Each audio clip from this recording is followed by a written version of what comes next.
Bismillahirrahmanirrahim. Assalamualaikum warahmatullahi wabarakatuh. Alhamdulillah nahmadullah, asyhadu an la ilaha illallah wahdahu la syarikalah, wa asyhadu anna Muhammadan abduhu wa rasuluh. Allahumma shalli wa sallim wa barik ala nabiyyina Muhammad wa ala alihi wa ashabihi ajmain, amma ba'd. Faqad qala ta'ala a'udzu billahi minasyaitonir rajim, ya ayyuhalladzina amanu taqullaha wa kunu ma'as-shadiqin. Kita masih membahas bab ke-23, bab amar ma'ruf nahi mungkar. Kemarin baru membahas sampai ayat yang 1, 2, ayat yang ketiga. Sekarang kita membahas ayat yang keempat, kelima, dan ke-6, 7, 8. Ya. Baik, kita ulangi lagi bacaannya. Kita baca bersama. A'udzu billahi minasyaitonir rajim. وقال تعالى والمؤمنون والمؤمنات بعضهم أولياء بعض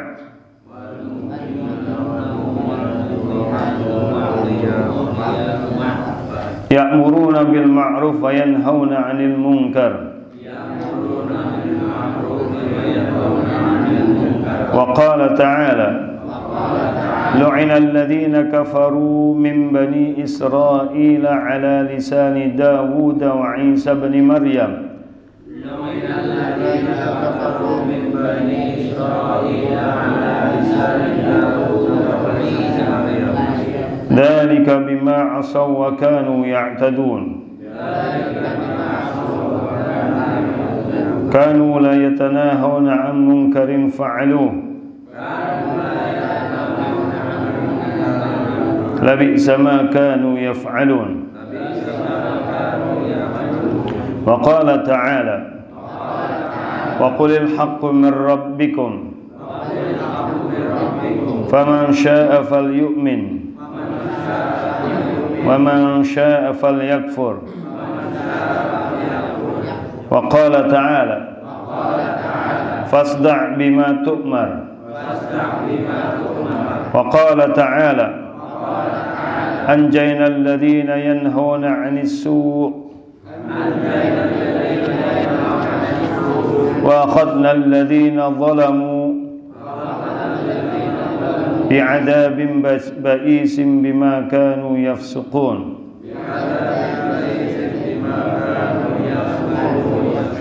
والآيات في الباب كثيرة معلومة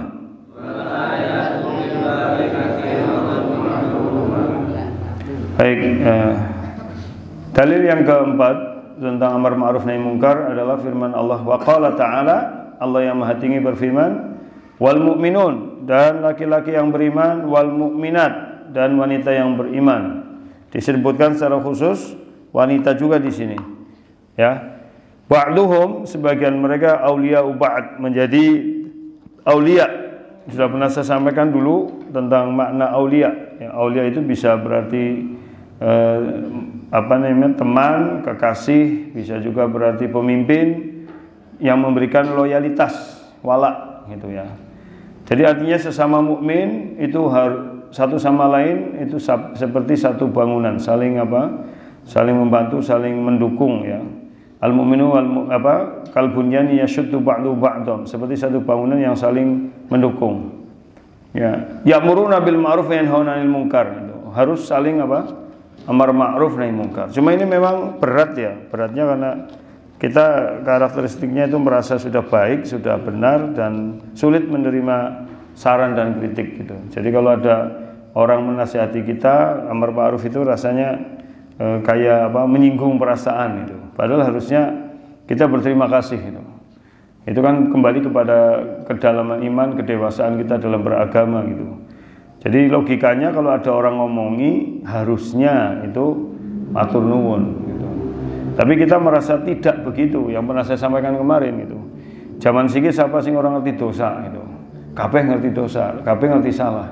Tapi sing dadi masalah adalah ya, tidak mau mengakui salah dan tidak merasa aku wis gitu ya.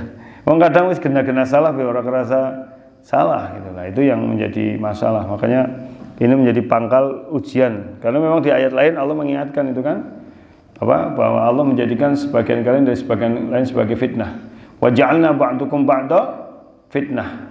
Kami jadikan sebagian kamu atau sebagian lain sebagai apa? Ujian gitu. Jadi memang ya ujian di antara ujian manusia itu antar manusia sendiri gitu. Jangankan orang lain, jangankan tetangga.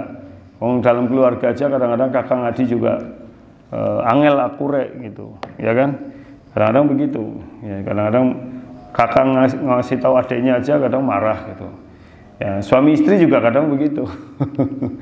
Itu ada istilah. Kalau secara teori itu orang hidup bersama dalam waktu yang lama harusnya saling mengerti dan memahami. Ya. Kenyataannya dalam rumah tangga belum tentu begitu. Kadang-kadang tambah sensitif. Tambah apa?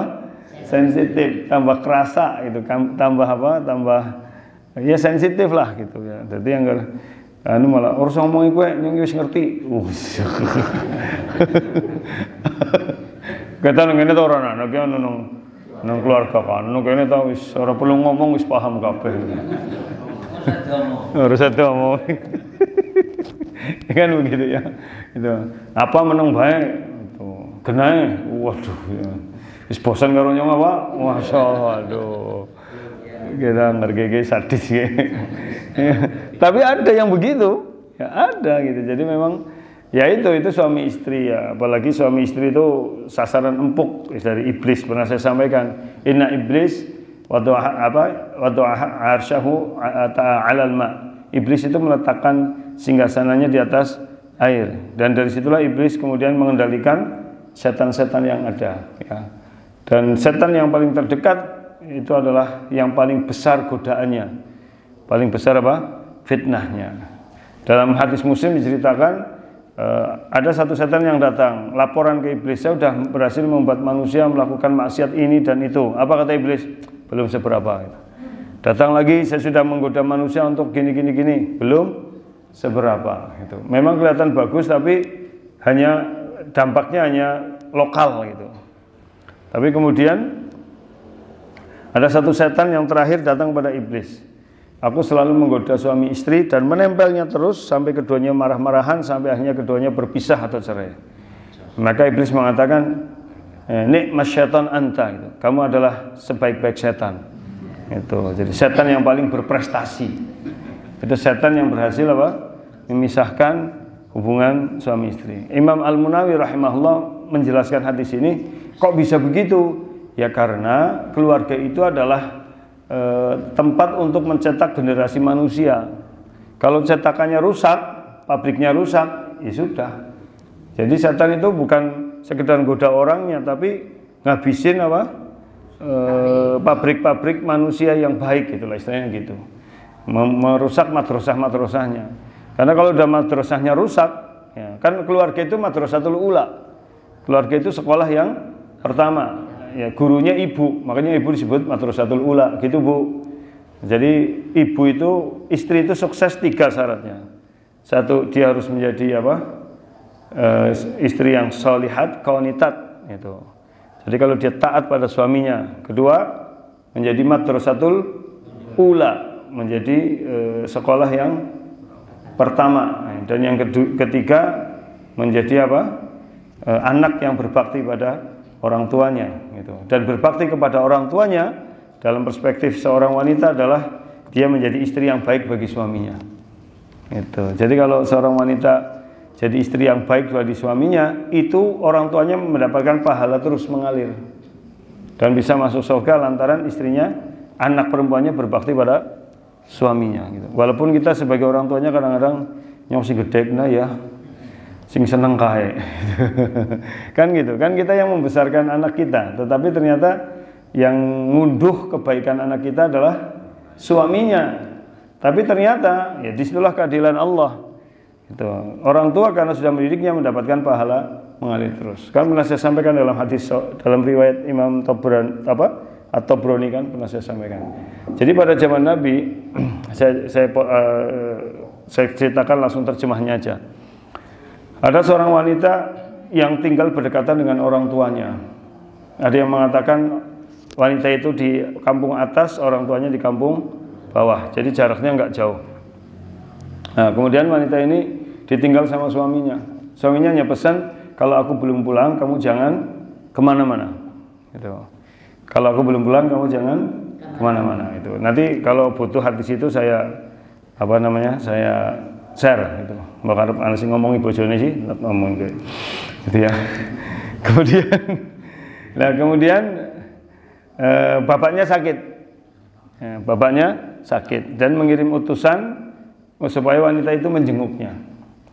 Kemudian wanita itu ngomong, mohon maaf suamiku belum pulang, saya belum bisa kemana-mana, sampaikan salam untuk orang tuaku dan saya hanya bisa mendoakan dari rumah. Gitu.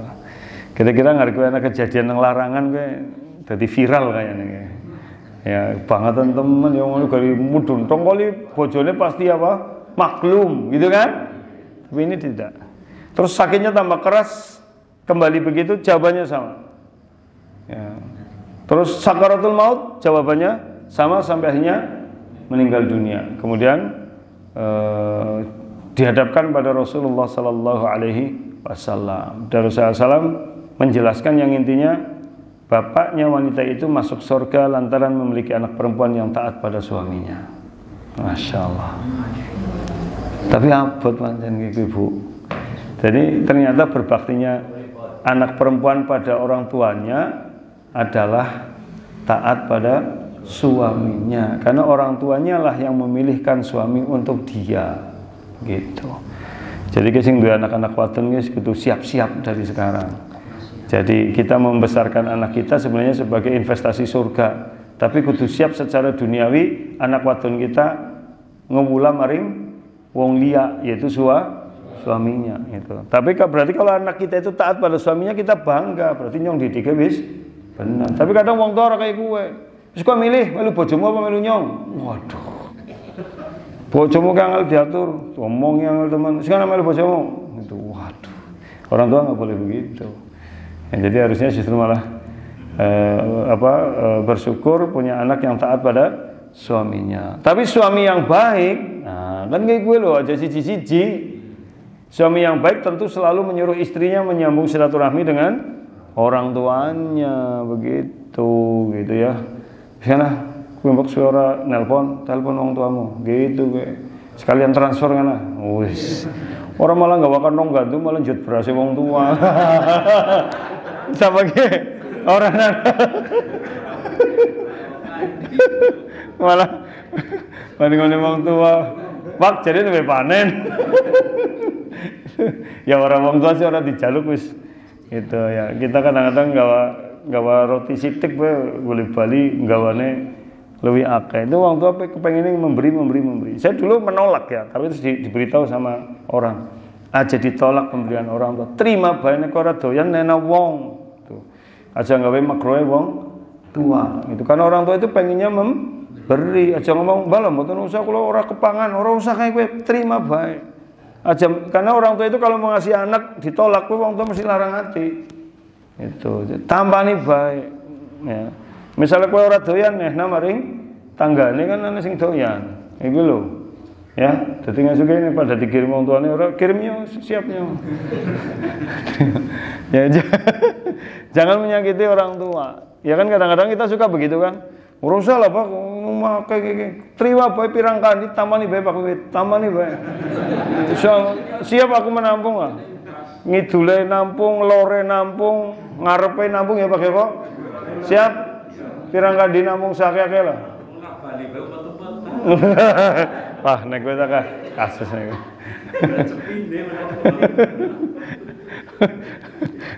Nek akeh wong kandine ora diduna dhisik ya. Begitu wis sepi berarti duna ya. Oh ya, kita kana ke daerah anu ya leduk ya sing kowe. Tapi mau kana. Ya begitu. Jadi begitu ya, baik kembali. Jadi itu harusnya seperti itu, saling mengingatkan dan kebalikannya. Jadi kalau suami diingatkan istri juga jangan sombong, jangan merasa besar. Karena justru istri yang baik itu yang bisa mengarahkan suami untuk tetap istiqomah dalam agamanya.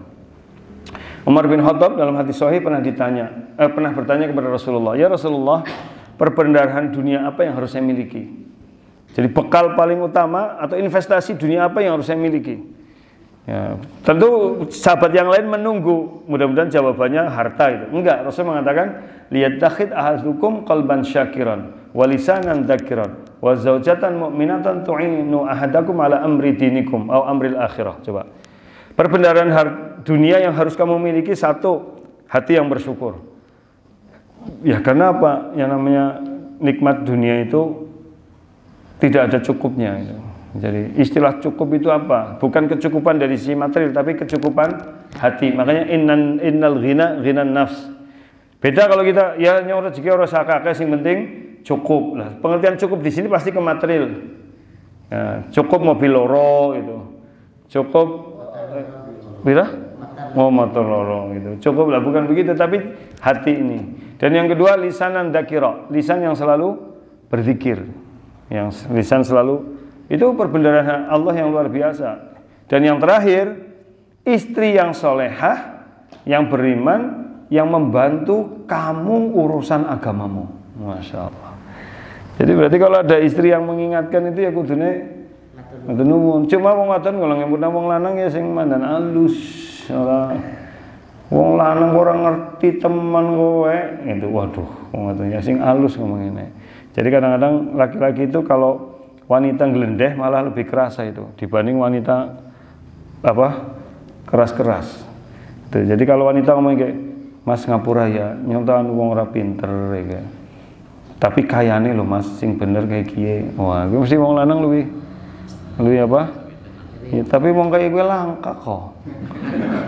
Ya anak tapi langka. Akeh ya pergi sih Mas. Kudu belok kanan, belok kiri. Wah, domai. Misalnya begitu kan, gue kok ditukoni Mas, pira-pira gane larang teman. Ya itu jadi gitu Bu cara ngomongin wong lanang, ya, apa sing malah glendeh itu malah lebih apa? Lebih mengena iku ya. Ngapura ya Mas, mungkin yang salah, ujarku sing bener tak kayak kiye, ngapura apa? Wah, iki wong lanang mbek. Terus ngomongnya ya pas lagi ngapa no, jangan sampai balik kerja ngomong kayak gue ya. Ya. Nah, kalau kita ngelihat teladannya Ummu Sulaim itu, siapa Ummu Sulaim? Ummu Sulaim ibunya siapa? Ibunya Sulaim. Ummu Sulaim ibunya siapa, Bu? Ibu-ibu? Ummu Sulaim ibunya siapa? Ibu-ibu takut nih kayak orang ngerti. Payah banget. Anaknya Raffi Ahmad siapa, Bu? Bisa jawab gue ya. Ummu Sulaim itu ibunya Anas bin Malik. Ya, tapi Malik meninggal dunia sehingga Anas bin Malik ini waktu kecil dititipkan pada Rasulullah untuk mengulo. Ya, Anas bin Malik itu udah mulai ngenger. Tahu ngenger enggak? Ngenger itu tahu ngenger enggak? Yang ngemula, yang nempel terus. Itu sejak kecil. Ada yang mengatakan sejak usia 5 tahun, ada yang mengatakan 6 tahun. Makanya Anas bin Malik itu hafalannya banyak. Dan salah satu imam termuda ya Anas bin Malik. Pernah ngimami usia beliau masih 6 tahun. Lalu kemudian Ummu Sulaim menikah lagi. Ya, ketika menikah lagi itu anak pertama dari suami yang kedua ini meninggal dunia ketika suaminya belum pulang. Kan sudah pernah kita bahas di sini. Caranya gimana, Bu? Ya kalau kita kan panik, rikamin diorok balik-balik, kenapa kan beriang malas ninggal itu. Cepetan balik. Kalau Ummu Sulaim tidak. Ummu Sulaim malah ngomong apa? Jangan kabarkan pada suamiku tentang kematian anakku kecuali aku sendiri. Ya, kalian diam semua, begitu. Ya, terus anaknya sudah dimandikan, sudah dikafani, taruh di kamar depan dan ditutup rapi. Kemudian suaminya pulang. Tentu wong lanang nang ndi nek bali sing digoleti sapa? Anak disit. Karena anaknya nek mendelok apa ya percuma. Itu. Jadi anak disit main pada merem turu nembe ngurusi ibune. Oke gue. Ya. Terus tanya dia sama Ummu Sulaim, anak kita di mana? Anak kita sudah tenang. Sudahlah, kamu kan capek perjalanan jauh, istirahat dulu. Jadi tidak boleh ngeliat anaknya. Anak kita sudah tenang di kamarnya. Kalimatnya luar biasa kan? Oleh setelah itu dah kamu mandi dulu, gitu. Ya, kemudian ya dalam riwayat ada yang mengatakan makan dulu, ada yang mandi. Setelah makan, kemudian apa? Mandi dulu. Ya, setelah mandi, kemudian istirahat, dikasih minuman atau snack lah zaman kita sekarang. Kemudian Ummu Sulaim masuk ke kamar berdandan. Wah, ya wong perjalanan adoh suara ketemu weteng wis wareg, wis aso, terus bojone glowing. Wah. Maka terjadilah apa yang harus terjadi. Wis rampung kabeh kowe, wis wareg wis ngaso, wis bermesraan sama istri gitu, ya. Terus baru ngomong Muslim dan ngomongnya halus. Kalau bahasa Indonesianya, suamiku kalau ada orang nitip sesuatu, ya, kemudian titipan itu diambil kembali, kok kita marah? Bener nggak kita? Oh ya nggak bener, wong itu titipan kok diambil kembali ya nggak boleh ditahan. Gitu. Maka Muslim mengatakan demikian juga anak kita titipan Allah dan Allah sudah mengambilnya. Ayo, wong lanang ngomong apa? Itu bisa ngomong apa-apa.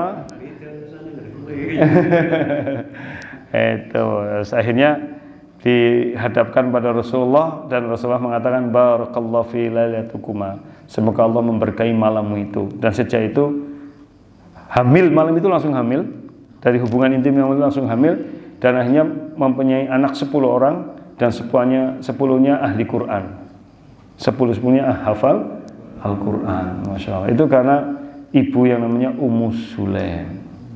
Itu Bu, jadi pada jadi Ummu Sulaim ya Bu. Ya, jadi siap meteng maning Bu. Orang dulu.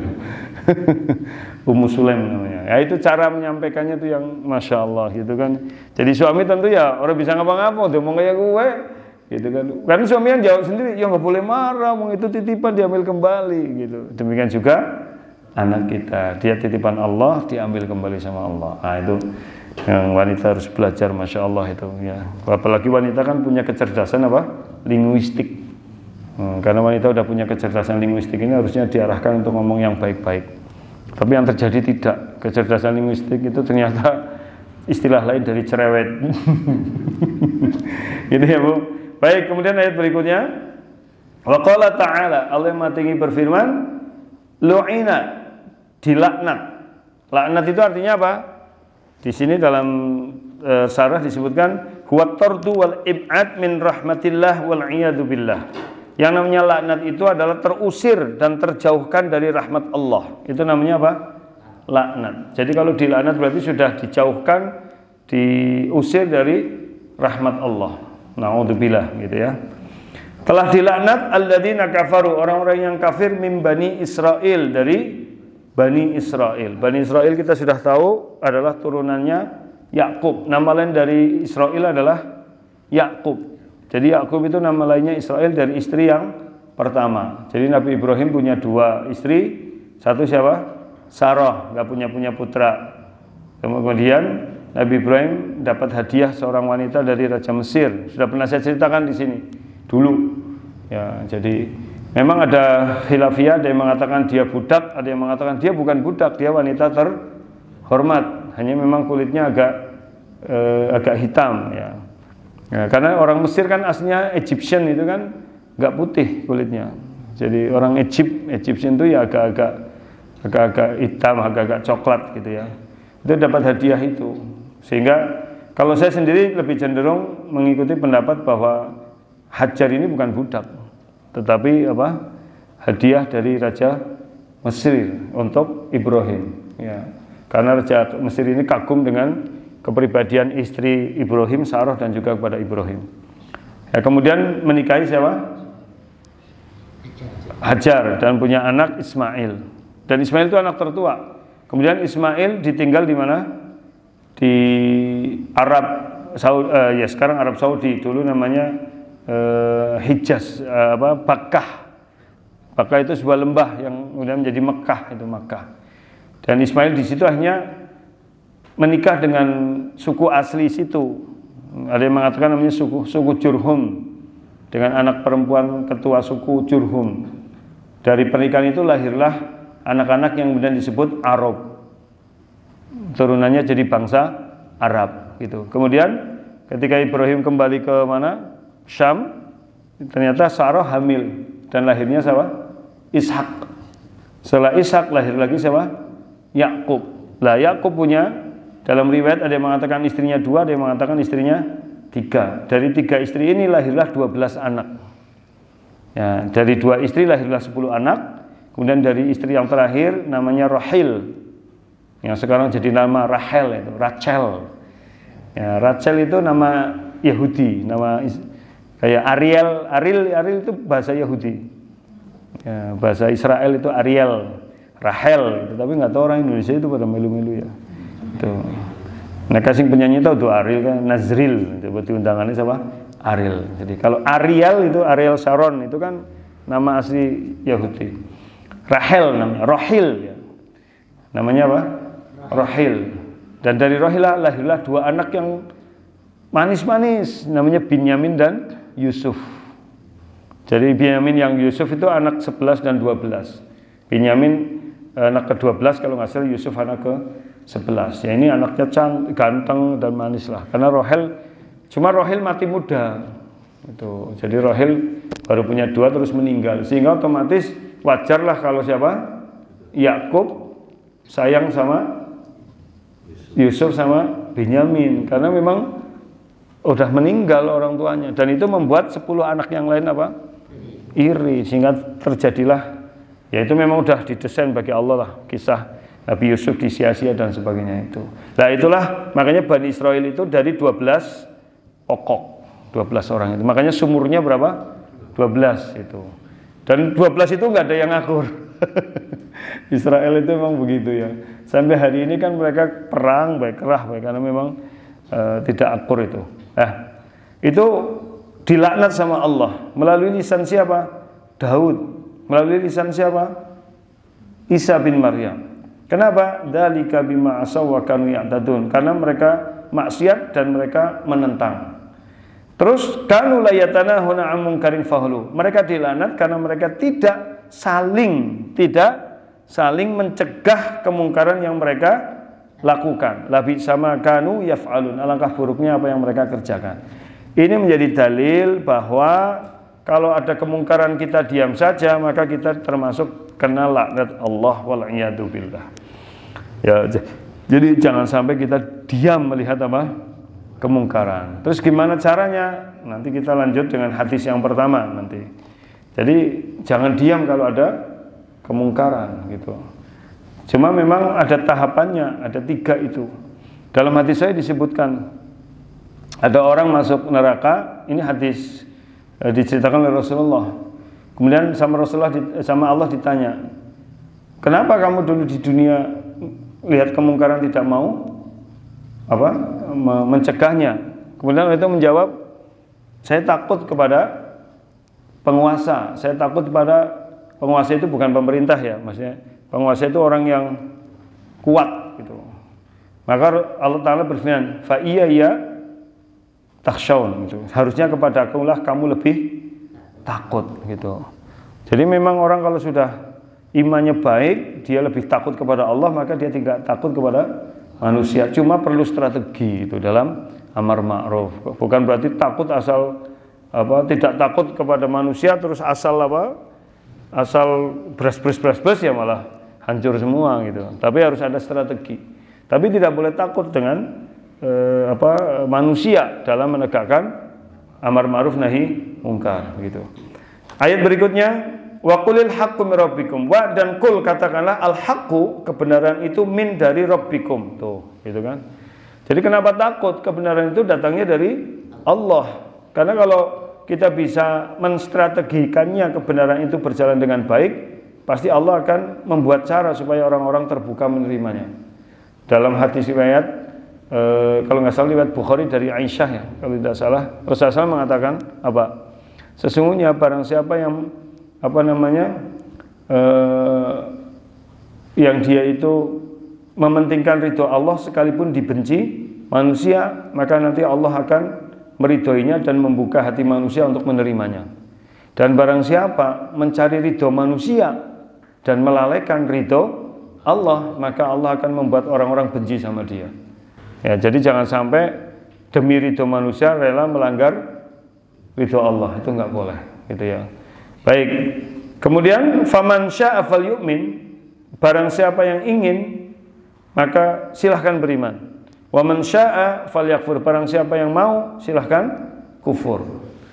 Jadi ini memang pilihan gitu. Jadi orang amar ma'ruf nahi munkar juga pilihan. Tapi ada konsekuensinya masing-masing gitu.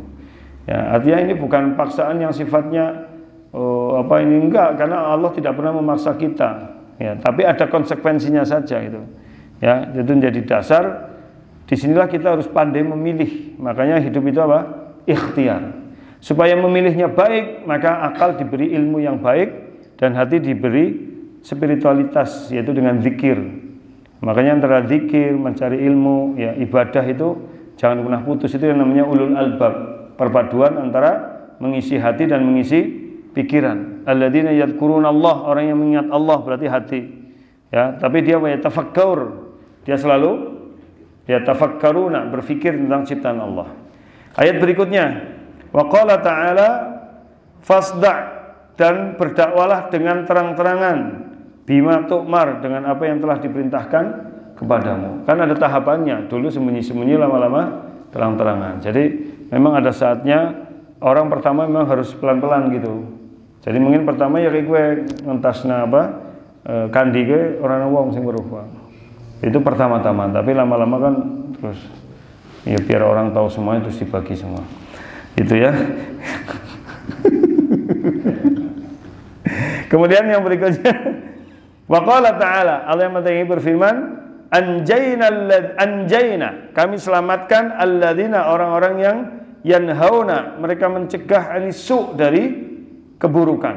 Nah, jadi kalau ada orang mencegah keburukan, insya Allah akan selamat. Allah yang menyelamatkan, bukan kita. Ya mungkin awal-awalnya ini banyak contoh kasus lah ya. Jadi Allah akan menyelamatkan orang-orang yang mencegah keburukan gitu ya. Wa akhadna, dan akan kami balas alladzina dzalamu, orang-orang yang zalim, bi'adzabim ba'is, dengan siksa yang membuat putus asa, bima kanu yafsukun, karena kedurhakaan, kefasikan yang mereka lakukan. Nah, ini menjadi dalil jangan khawatir kalau kita mencegah kemungkaran, Allah yang akan menyelamatkan. Ya asal betul-betul itu benar-benar kemungkaran dan betul-betul kita dengan cara strategi yang baik gitu. Baik, sekarang satu hadis, dibuka hadisnya. Karena ini kaitannya dengan tadi. Baca bareng-bareng. An Abi Sa'idin al-Khudri radhiyallahu anhu qala, sami'tu Rasulullah sallallahu alaihi wasallam yaqul,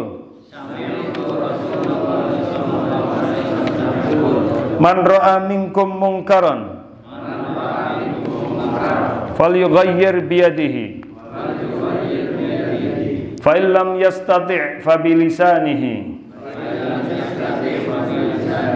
fa illam yastati' fa biqalbihi, wa dzalika ad'aful iman.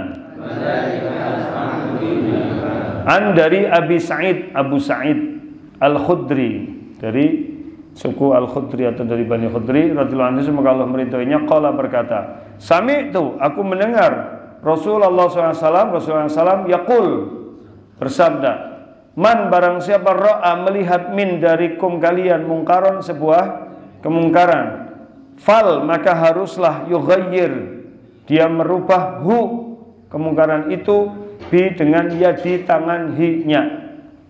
Fa maka in jika lam tidak yastati, dia mampu, fa maka rubahlah bilisani, dengan lisan, hi-nya. Fa maka in jika lam tidak yastati, dia mampu, fa maka bi dengan qalbi, hati, hi-nya. Wa dan dalika, itulah ad'af, yang paling lemah, al-iman, imannya. Nah ini yang tadi saya sampaikan.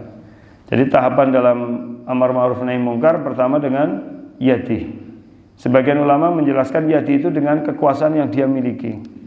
Ya kalau dia sebagai suami, tentu dia punya tanggung jawab dalam keluarganya. Dia punya kewenangan, maka dia harus bisa mencegah kemungkaran dalam keluarganya. Begitu. Ya, kalau sebagai anak tertua, bapak sudah meninggal, maka otomatis dia punya kewenangan. Ya, karena dalam Islam itu anak tertua yang bertanggung jawab, gitu ya. Kalau kita sebagai ketua RT, RW dan seterusnya lah, pokoknya punya kewenangan. Sebagai dosen berarti punya kewenangan kepada mahasiswa, jangan diam saja kalau ada kemungkaran. Rubahlah dengan yadihi. Fa illam yastati, saya nggak punya kewenangan nih, saya nggak punya kekuasaan, maka fabilisani, dengan nasihat yang baik. Ya, lisan itu maksudnya adalah nasihat. Nah, tentu kita harus tahu selahnya, karena ada orang yang nggak suka dinasehati.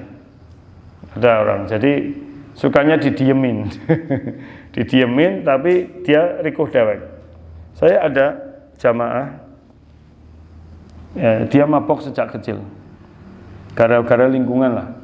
TK itu dia sudah dijemput sama preman untuk mabok, lagi sekolah TK, gitu ya.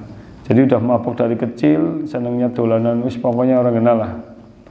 Ya, saya deketin ya, dan nggak pernah saya mencela perbuatannya. Ya, cuma dia rikuh dewek gitu loh. Akhirnya mulai sergap lah. Yang hebat apa? Dia mulai tertarik belajar kitab. Kemudian saya tunjukkan dan dia belajar otodidak dan bisa. Saya salut itu. Dia baca kitab bisa dan tahu artinya, belajar otodidak. Jadi dia buka buku-buku peninggalan kakeknya, karena kakeknya juga ternyata dulu ustadz juga, kiai di kampung. Tuh. Tapi dia tetap itu mabok tesih gitu. Tapi udah mulai berkurang. Dan ketika ketemu, aku ustadz sintek gugur jenengan tok kan ora tau ngomenyong gitu. Wis aku ngomenyong malah nambah gitu. Padahal jeneng ya ora kerasa kayak gue loh. Nyong ya biasa bae, cuma memang nyong ora tidak banyak ngomongin dia gitu, karena tahu dia bocah nggak ngomongin pasti akan kayak iya gitu. Ternyata ada yang modelnya begitu. Ya, tidak dengan lisan tapi di jurnal, tapi kita bukan jurnal ngejor ya, tapi membuat dia rikuh dewek. Ada yang modelnya begitu. Sing nek domongi malah gitu kan rikuh dewek gitu. Kayak kemarin ada itu, saya nggak pernah ngomong apa-apa, temenan gitu. Tiba-tiba ada jamaah sini yang nemuin saya, Ustaz, maaf, saya nggak bisa ikut kajian. Ya nggak apa-apa, kenapa? Mata saya sakit. Maaf ya, maaf. Ya ora apa-apa, kenapa sih? Nyok kan orang tahu maksa melu kajian, tapi ada orang yang rikuh dewek gitu. Jadi mata saya itu nggak jelas, jadi saya nggak ikut. Ya nggak apa-apa. Nah, itu kan, memang ada yang modelnya begitu. Orang domong tapi kerasa dewek. Mungkin nek domong malah ya enggak. Terus yang ketiga, fa biqalbi. Dengan hati itu maksudnya adalah tidak ikut-ikutan dan hatinya tidak ridho. Jadi minimal itu kalau ada kemungkaran hati kita menolak, tidak ridho. Jadi nyata orang yang nasihati, nek nyong nasihati malah gelutok gitu. Saya enggak punya kekuasaan, tapi hatiku ora ridho, wisnya ora ridho, gitu aja udah. Itu sudah mencegah kemungkaran. Tapi apa? Ad'aful iman.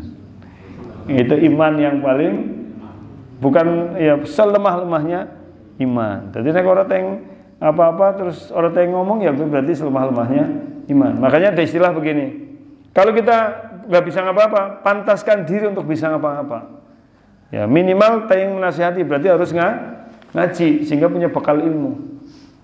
Itu dengan ngaji punya bekal ilmu. Ya, syukur maning kumpul karo wong sing soleh sehingga tahu bagaimana orang soleh itu dalam keseharian, dalam ngomongi orang gitu loh. Itu kan, maka kumpulono wong sing kang soleh itu sehingga kemudian pasti akan mempengaruhi. Ya, karena manusia itu gampang banget dipengaruhi kok. Kita kumpul sama orang bejut baik, udah nggak usah sebulan lah, 2 minggu baik, itu nanti telinganya udah terbiasa dengar omongan-omongan kasar. Dan nanti dengan mudah dia akan lanyah ngomong kasar, begitu. Itu kita kumpul sama orang baik saja, sebulan atau setengah bulan aja, terus lisannya biasa dengar subhanallah, astagfirullah, alhamdulillah, nanti ya melu-melu apa? Subhanallah, masya Allah dan sebagainya itu, gitu ya. Jadi ini bahkan nek kumpul karo wong sing biasa ngomong kowe qadarullah kowe bisa ngomong qadarullah. Kowe ngomong qadarullah. Ya itu karena apa? Terbiasa, padahal dia santri bukan apa-apa bukan, tapi kok bisa ngomong qadarullah kowe lho. Ya, nek dulu kan dilala. Kalau dulu kan istilahnya dilala, terus main keton Islami dilaloh. Iya loh. Iya kan? Padahal dilaloh itu bahasa apa ya? Itu dilaloh itu maksudnya indallah apa kepriwe itu. Ada kok yang itu dilaloh ya. Dilaloh itu maksudnya. Ya, kalau yang benar kan qadarullah. Kadang-kadang kita kaget. Ya karena dia mungkin terbiasa kumpul sama orang-orang Jajal sih kumpul karo Pak Yoko. Dikir tok isine. Astagfirullah, subhanallah, la ilaha illallah, qadarullah itu. Kumpulono Pak Yoko, masya Allah. Itu ya. Sing apik, tapi anggere pas gesruk nang pojokan aja. Kowe berarti lagi udut.